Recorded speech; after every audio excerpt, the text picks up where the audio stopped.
लेकिन पूरे देश में और विदिशा संसदीय क्षेत्र में अब खेलकूद प्रतियोगिताओं का आयोजन किया जाने वाला है।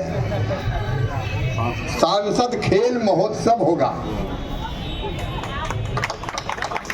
जिसमें हम पूरे संसदीय क्षेत्र की टीमें बनेंगी। पहले गांव-गांव का मुकाबला होगा या ग्राम पंचायत तय कर सकते हैं और वहां से जो टीम जीतेगी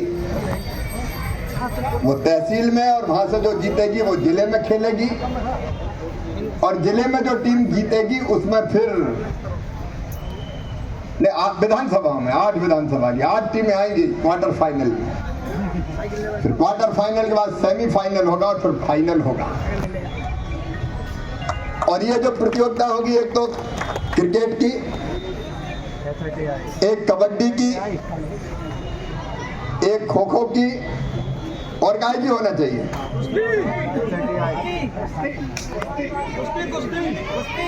कुश्ती भी होगी, ठीक है।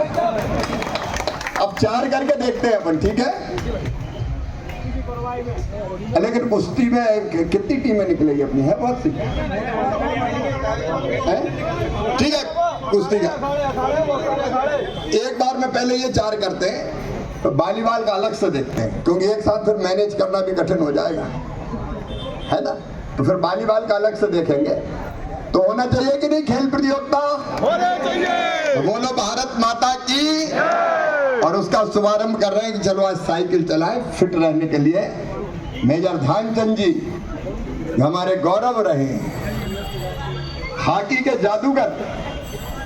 हिटलर भी मोहित हो गया था उनका हॉकी का प्रदर्शन देख के। आपको पता है जब वो हॉकी खेलते थे तो उनकी स्टिक से गेंद जैसे चिपक जाती थी, तो लोगों ने कई बार हॉकी बदलवाई कि बदलो, कहीं तो चुंबक तो नहीं लगा। कितनी भी हॉकी बदल ली लेकिन चुंबक हॉकी में नहीं था, चुंबक तो मेजर ध्यानचंद जी में था। अद्भुत जादूगर। उनका जन्मदिन पर ही हम खेल दिवस मनाते हैं और जो जो टीमें खेल में भाग लेना चाहती है उनकी का रजिस्ट्रेशन करना 29 तारीख से हमने शुरू किया है।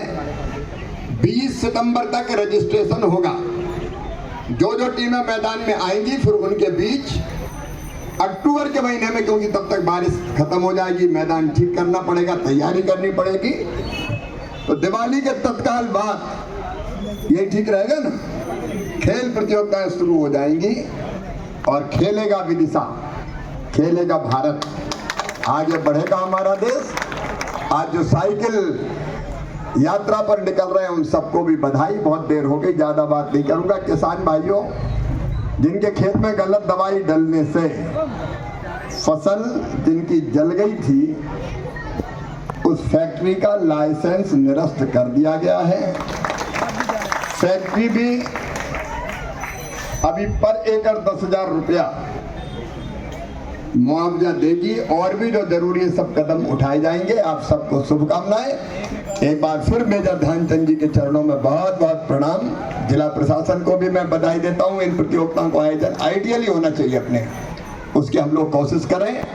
और प्रधानमंत्री जी ने एक बात और कही है, उन्होंने कहा है कि अपने दैनिक जीवन में उपयोग में आने वाली चीजें विदेशी होना चाहिए कि स्वदेशी। जोर से बोलो, हम अपने देश में बनी चीजें ही उपयोग करेंगे ताकि अपने लोगों को रोजगार मिले, अर्थव्यवस्था मजबूत हो। और अर्थव्यवस्था ने कमाल कर दिया भारत की। उनने हमारे ऊपर टैरिफ बढ़ाए और हमारी अर्थव्यवस्था दुनिया में सबसे आगे निकल गई 7.5% के ऊपर, जिसमें खेती का भी योगदान है। बढ़ेगा भारत और देखेगी दुनिया। बहुत बहुत धन्यवाद।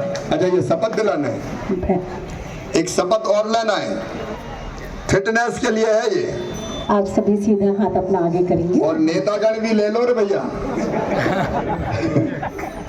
मैं जो कहूंगा वो दोहराएंगे। मैं